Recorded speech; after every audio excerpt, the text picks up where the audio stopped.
いいとこ知り合ったわ。ここの場所が僕を呼んだんじゃないかと思うぐらい、こういう生活を今人生の中で経験してなかったら僕は一生の不覚だったのね。今幸せだ。もう一番言えるのはこう平和だもん。この平和はね、何よりも物がなく不便で、食べ物なくても、水を不便しながらでもこの平和っていうのには帰れんね。争いがないだろ、何にも。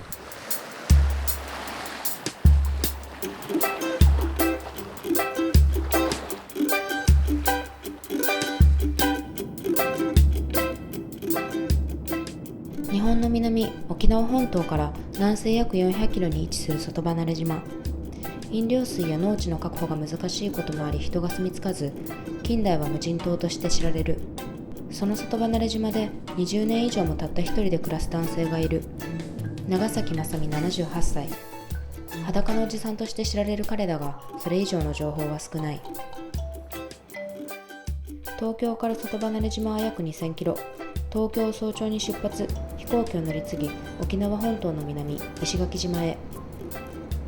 さらにそこからフェリーに乗り込み、外離島の玄関口となる西表島へと向かう。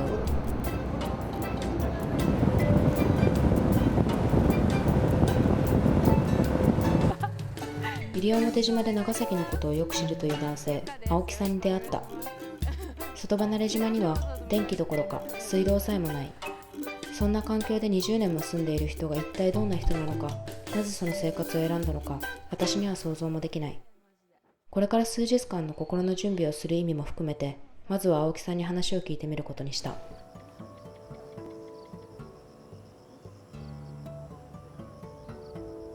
大体どれぐらい前ですか？もともと一番最初に出会ったの。だからあれは15、6年ぐらい前じゃなかったですかね。もっと前だったかな。そのぐらい前だったですよ。なんかその長崎さんは青木さんにとってなんだろうな、青木さんが長崎さんの一番仲いいお友達なんですか？むしろ彼はそう言ってるけど、そんな感じですよ。結構ご高齢じゃないですか。ご心配じゃないですか？なんかお友達として。もう連絡のしようがないもんですからね。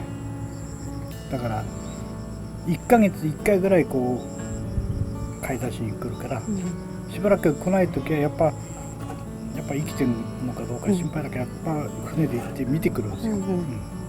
と浜の方うろうろしてれば生きてるなとそんな感じでずっとやってきてますね。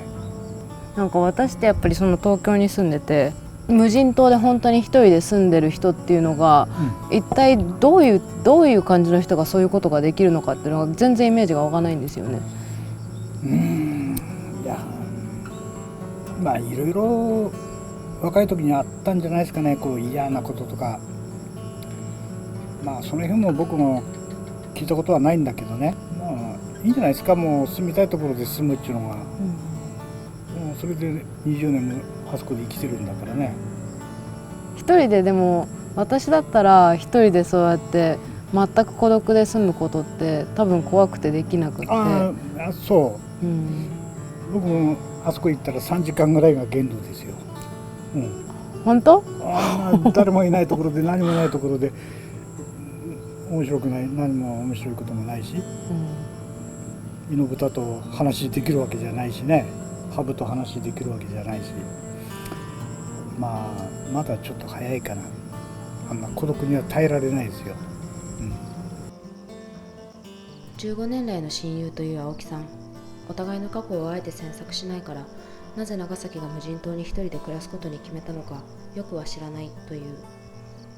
インターネットを通して毎分毎秒他人の近況をアップデートされている私の生活。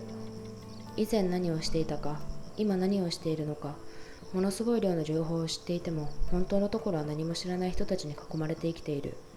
それが現代なのかもしれない。でも青木さんと話して本当の人間同士のつながりを久しぶりに実感した気がした。長崎が住む外離島へは1日に2回、満潮の時だけボートで入ることができる。その日はもう島に入ることができないという青木さんの判断で、その夜は一晩青木さんのところにお世話になることにした。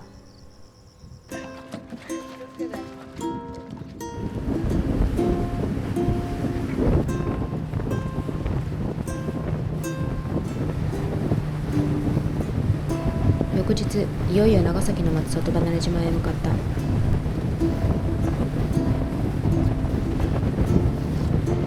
あれだね、外離れ島。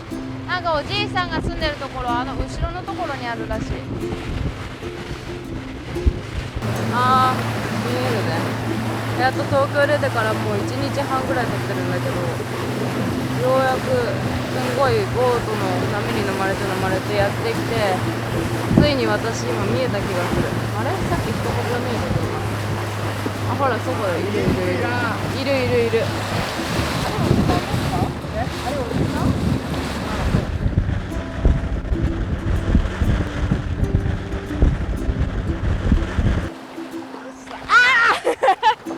よろしくお願いします。ゆかです。よろしくお願いします。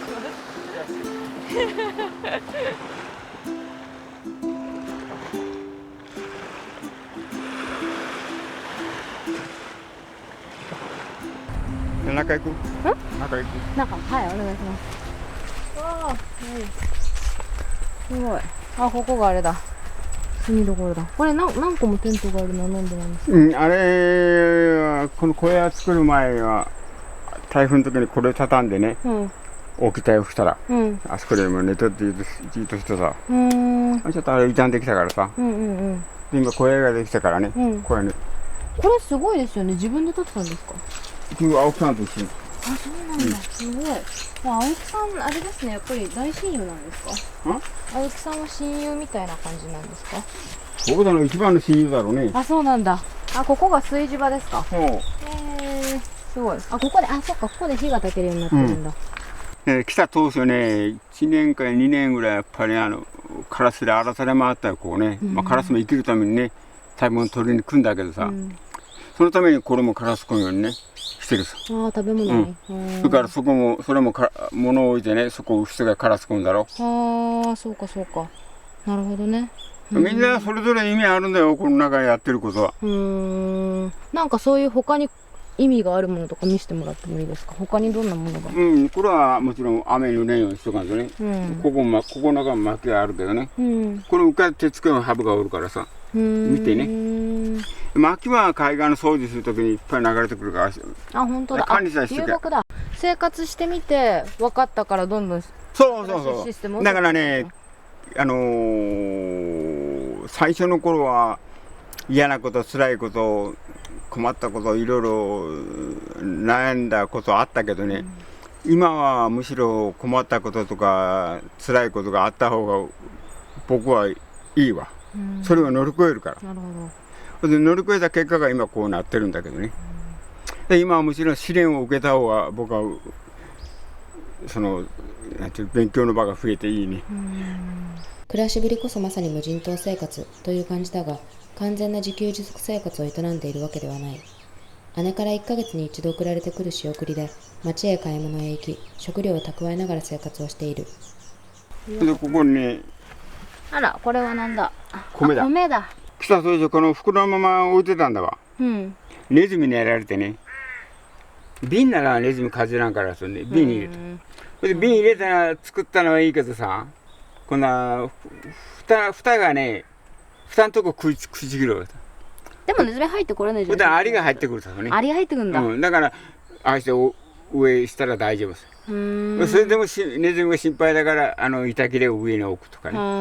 みんなそうだよな。もこもこはその時動くわけさ。じゃああれなんですね。本当に20年間以上ここにずっと生活してて、特に毎日会社に行かなきゃいけないわけじゃなくても毎日忙しいんですね。忙しい。ね、本当に忙しい。天気に合わせながらね。だから雨降ったら何するっていうことはいろいろこうメモ用紙書いてる。それは何ですか？これ何をするかをさ書いとくわけ。あ、そんな予定表まであるんだ。予定表作るわけで夜明日何しようかってね。毎日？うんそうしないやり忘れはダメだここは。うんうんうんうん。やり忘れたことは命取りになる。うん、確かにだ。から全部もう思いついたの書いとくわけ。台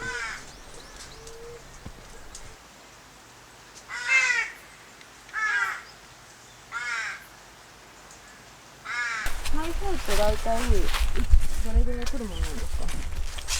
年のうちね。うんまあてか台風のシーズンってここって大体9月10月の台風が一番強いわ。一番大きいの来たらもう葉っぱが一枚もないよこれ。本当ですか？僕は福岡で台風も何度も味わったけど、あんな台風を一番向こうの福岡で受けた一番強い台風がここで一番弱い台風と思うとき。こあ本当に。こ針金いってるだろう。うん？どこだ？これね。こういってるだろう。ああれがこう来てるだろう。あれとテントの中で引っ張ってるわけさ。うんでここで7、8年前ぐらいからラジオの AM がさ FM に変わったんですよ。FM に変わってるけどここはちょっと電波受けにくいからさ、うん。そしたらこうして電波探すわけさ、針金で？針金でね。針金で電波って拾えるもんなんですか？それしてんですね、針金ね。そうでそれで引っ張ってテントなんか持って綺麗に入るわ。本当に。そういう知恵とかってどこで学んだんですか？だからそれも今言ったようにその困ったことをねどうしようかと考えてさ、それで考えるわ。やってみるんだ。やってみるでそしたらラジオついたんだ。でこれも場所によってねもう台風でまたずれるさこれがね。うんうん。そしたらまだ方向変えないかんだろ。へうんこれも今来ちゃったら入ってるからさこれいいさ。これも台風来たらまたずれるからね。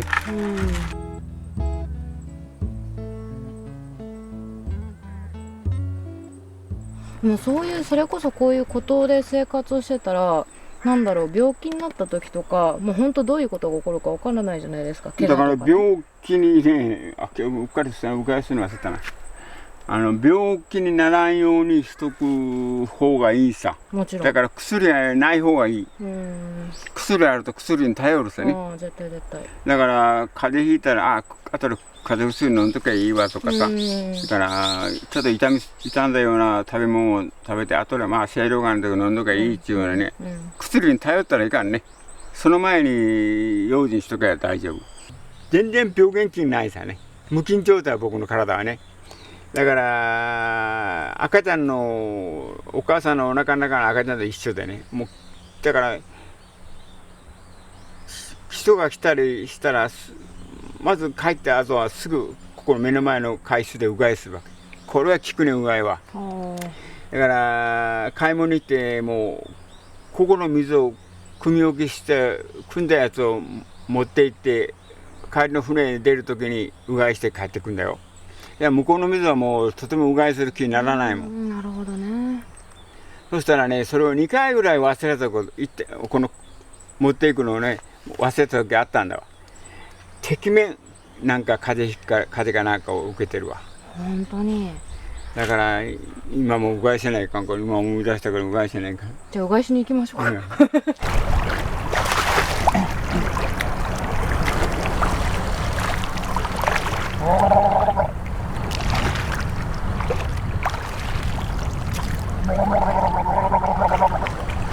そんな海水がそういう作用があるなんてここで知ったんだもんね。でもおばあちゃんとか言いません？風邪ひかないように食塩入れて食塩水作ってうがいしようなんてうちのおばあちゃんも言ってましたけどね。ああ知らない。知らない。うん、本当。もう気づいたことはもうどんどん先にやっとかんとね。後で追っかけてもダメな自然界はね。その面はそれは都会で住んでいるのと全然生き方が違うね。でも都会でも多分思ったことはすぐやるようにした方がいいんだと思う。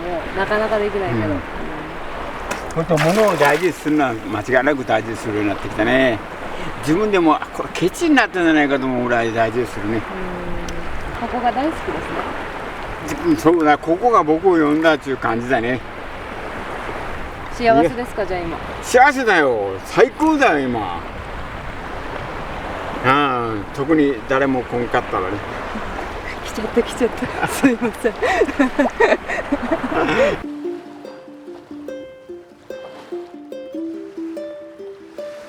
無人島に一人で暮らすというと科目的難しそうな人物像を想像していた私。でも実際の長崎は全くの正反対だった。なぜこんなにも社交的で話好きな男性が外界から閉じされた地でたった一人で暮らすことに決めたのか。この車へ、福岡で写真家して写真に親父がかなり有名な写真家だったね。それの長男だからつい感化されてね、かなりいい目したよ。写真をやめるきっかけのことははっきりしてるんだ。これ今度の8月9日が長崎の原爆記念日だろ。あの日に合わせてね、写真をぶらーっとカメラと材料を多分握ってさ、一人でぶらーっとね、あんまり強い意思はないけど、なんか写真撮ろうかと思って行ったんだわ。みんなあそこにお祈りしてるじゃない。あの敬虔な祈りを見てね、シャッターが一番僕きれいかった、押せなかった。カメラの目にならんと報道写真は撮れないよね。人間性が強すぎるわけだ、僕なんだね。そういう意味では写真は撮れないから、もう一切そこから写真やめたね。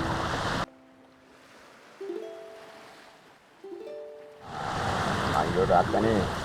僕は博多に帰ってくるときに飛行機で遊びに来た時にね、その時に瀬戸内海の上を通るんだね、飛行機でね。で下見たらね、絵の具を巻き散らして、もう今から50年ぐらい前だよ。もうその頃ももう瀬戸内海がもう帯になって色ついたらそれだけ東京汚染がついたわけ。これは瀬戸内海はもうダメになると思う。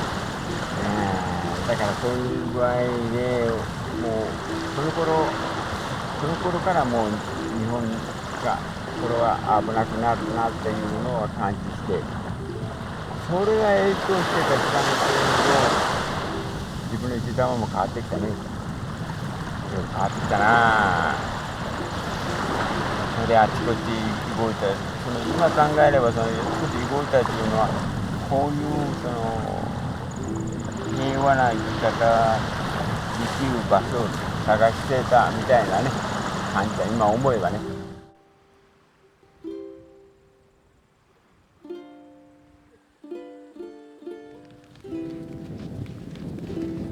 今から向かうところは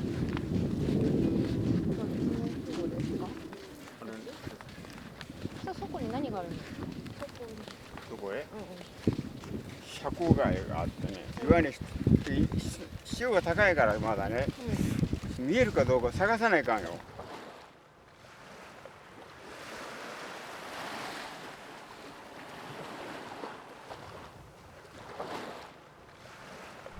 超すごい、これ車庫街。これがね、今潮がこんな高いだろ。これが年にその浜売りの頃はね、もう完全に引いてしまうから、ここまで潮は。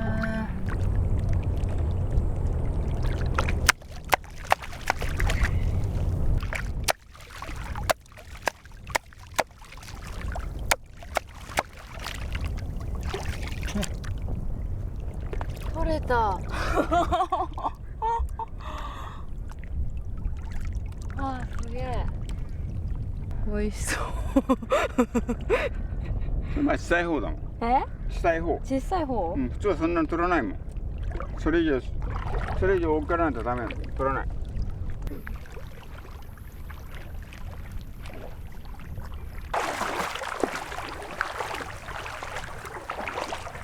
あれ島バナナね。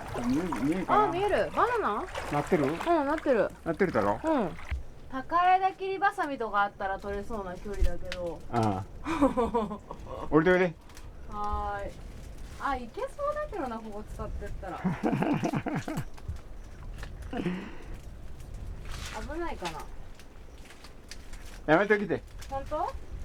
なんか私いける気がするんですけど、やめた方が。ダメや。やめておいで。怪我でもされたら迷惑だ。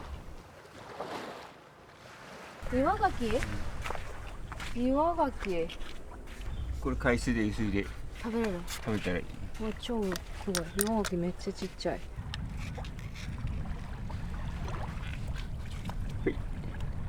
それ食べさせて口入れてて。これかけだ。かきダメ。かけダメ。なんで？あれあ、そう。あ、超うまい。わあ。わあ、海食べてるみたい。あ、すっごい。これはめちゃめちゃうまいっすね。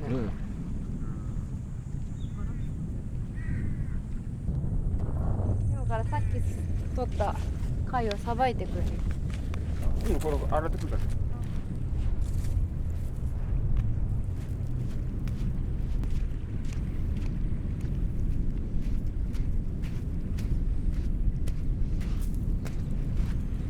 貝がダメっていうことは女もダメかね。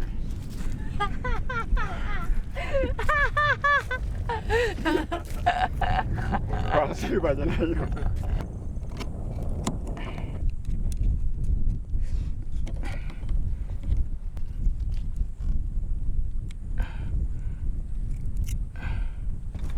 いただきます。うん。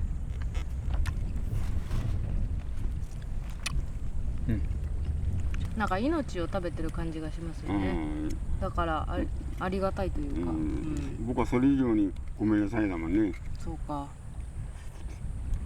でもずーっと人間の歴史っていうか、まあ、人間だけじゃなくて動物の歴史の中でも食べ合って生きてきたのが自然の摂理だから、やっぱりだからそれは人間のね、うん、勝手な言い分でね、うん天から恵み物と言うけどさ、うん生きてるその人間以外のもんから考えりゃそら草花でも何でもさ、一生懸命人を増やそうと思って生きてるわけだ。それをいい加減の人間が理由つけて天然恵みだとか言うてるけどね、だからそれがちょっと講じてきて、さっきも話したように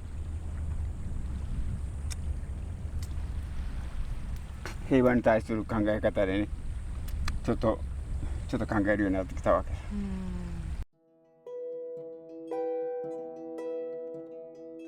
僕は今前も何回も言うように、その自然に従って生きてるからか、それは仕方ないとして生きていくさ。ただ僕は生意気に聞こえるかもしれんけど、人間に合わさんけど自然には従う。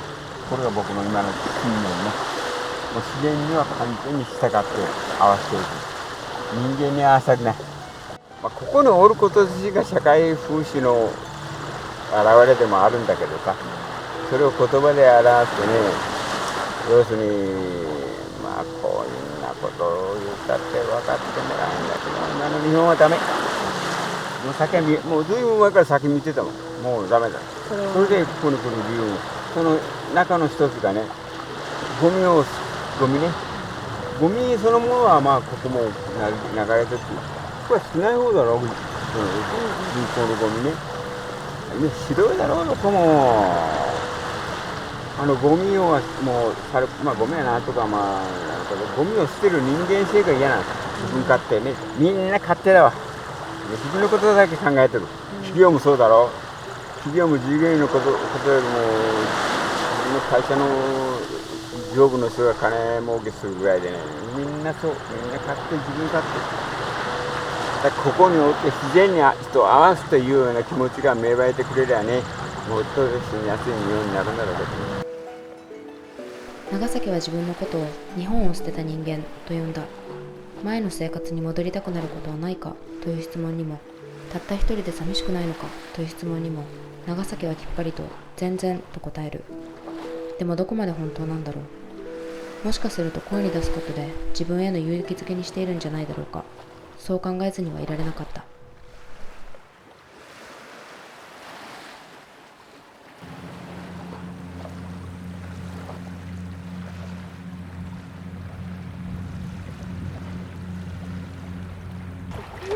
ありがとうございました。また遊びに来ます。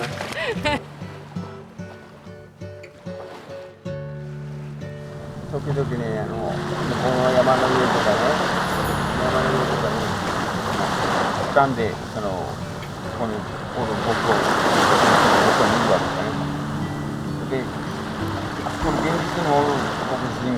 から見てね、小さければ小さいほどこの島にはまってるわけだね。それが大きく見えたらさ、ちょっと自然に合ってないっていうか、なんだけ小さく見えたら、この北に行ってるなと僕を見てね、それぐらいの方がちょうどいい。この自然の中に家に置いてね。でかいタイトル取ったら、これ今に自然から力が受けるよっていう、自然に馴染んでないっていう、小さければ小さく見えるほど僕はこの自然に合っていくよ。